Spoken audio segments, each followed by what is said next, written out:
Ayan, ang A1 nandito na, papasok na sa na. Ay, nasa.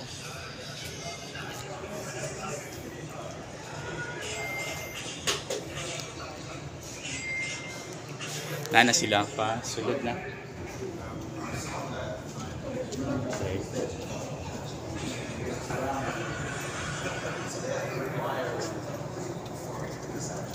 Hi, sir.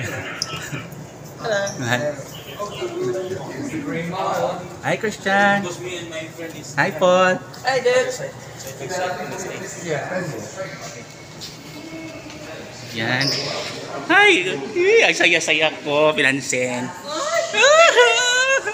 Ayan, naglalakad na sila papunta sa sa may concert room.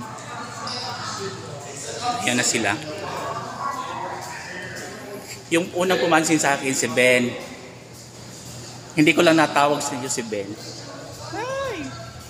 Saya-saya ko. Ayan, naglalakad sila.